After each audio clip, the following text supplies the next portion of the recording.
우리가 어떤 옛날 글을 읽을 때 말이죠. 그 진짜 뜻을 알려주는 일종의 안내서가 있잖아요. 근데 만약에 우리가 철석같이 믿었던 그 안내서가 사실은 천년이나 늑대 도착한 좀 엉뚱한 안내서였다면 어떨까요? 자, 오늘 바로 그 이야기를 좀 해보려고 합니다.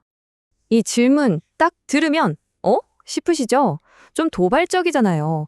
근데 이게 바로 오늘 우리가 파고들 문제의 정중앙을 꿰뚫는 질문입니다.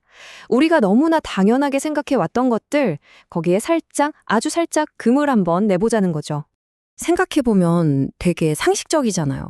아주 오래된 유대인들의 글을 이해하고 싶으면 당연히 유대 전문가, 그러니까 랍비들한테 물어봐야 한다. 이게 우리 생각이었죠. 뭐 언뜻 보기엔 틀린 말 같지는 않아요. 그쵸? 자, 그럼 이 생각부터 한번 시작해 볼까요? 왜 우리는 이렇게 오랫동안 랍비들의 해석을 마치 성경을 여는 만능 열쇠처럼 생각해 왔을까요? 근데 말이죠.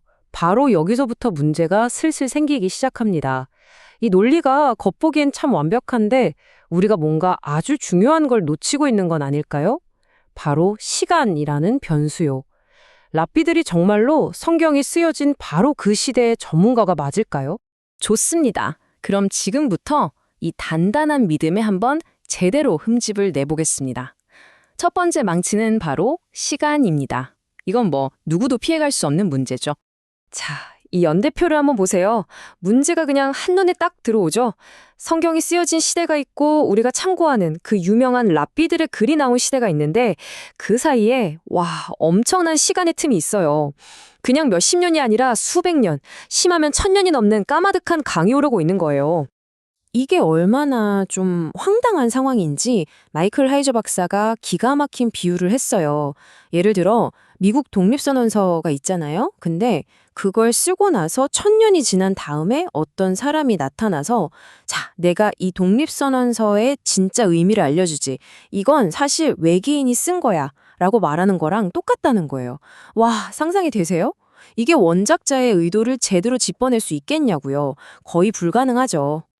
그래서 하이저 박사가 이렇게 딱 한마디로 정리합니다. 랍비들은 중세 학자들이다. 고대인이 아니라 중세 시대의 눈으로 과거를 바라보는 사람들이라는 거죠. 이게 핵심입니다. 정리해보면 문제는 이런 거예요. 일단 원작자랑 시대가 너무 멀어요. 그리고 랍비들끼리도 말이 다를 때가 되게 많고요. 심지어 가끔은 뭐랄까 사탄이 말처럼 생긴 뱀을 타고 다닌다는 식의 좀 만화 같은 이야기도 나온다는 거죠. 그냥 그 옛날 언어를 안다고 해서 수천 년 전 사람들의 생각이나 문화를 다 알 수 있는 건 아니잖아요? 자, 그런데 바로 이때 이 모든 판을 뒤집어버리는 정말 혁명적인 발견이 등장합니다.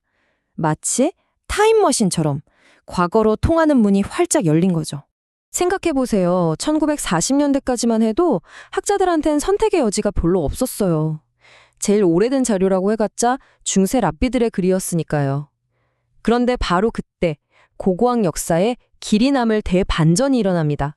그게 바로 사해사본의 발견입니다. 여러분, 이건 그냥 오래된 종이 몇 장 찾은 게 아니에요. 이건 신약 성경이 씌어지던 바로 그 시대에, 바로 그 땅에 살던 사람들이 직접 쓴 글들이 쏟아져 나온 거예요. 1000년의 시간을 점프해서 그들의 목소리가 우리 귀에 직접 들리기 시작한 거죠. 이게 얼마나 대단한 충격이었을지 상상이 가세요? 기존의 학자들이 쌓아올렸던 모든 방법론이 뿌리부터 흔들리는 말 그대로 혁명이었던 겁니다. 자, 그럼 이제 확실히 해보죠.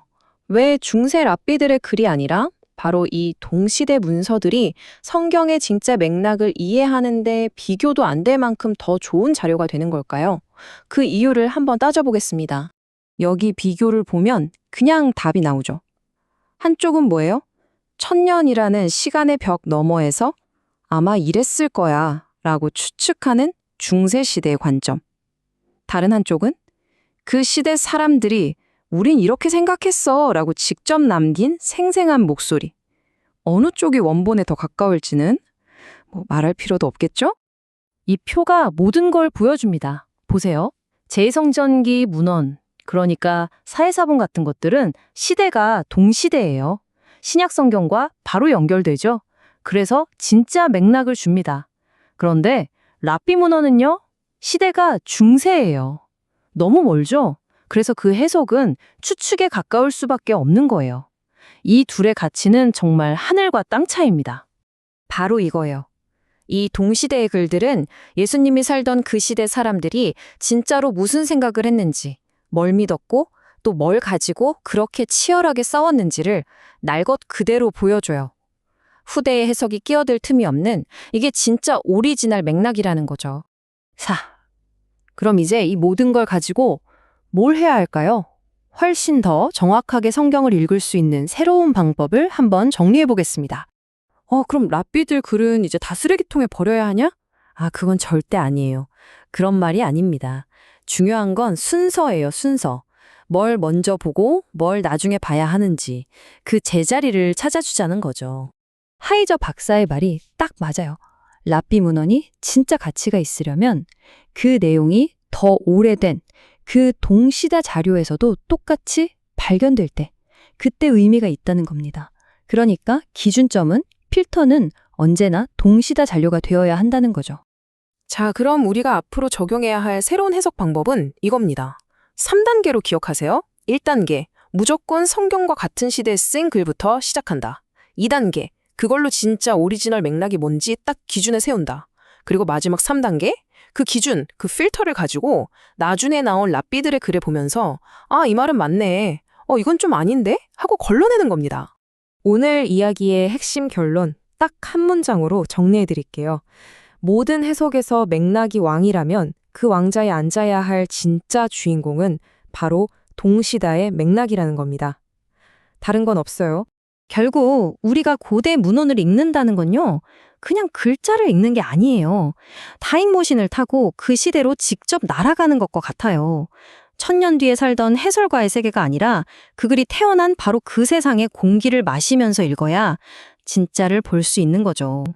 자, 이제 마지막으로 여러분께 질문 하나 던지면서 마무리할게요. 오늘 우리가 이야기한 이 동시대 맥락이라는 렌즈 있잖아요. 이걸 성경뿐만 아니라 우리가 아는 다른 모든 고대 문헌에 한번 들이대보면 어떨까요? 우리가 너무나 당연하게 믿어왔던 것들 중에서 과연 또 어떤 놀라운 진실들이 우리를 기다리고 있을까요? 이건 정말 한번 깊이 생각해 볼 만한 문제 아닐까요?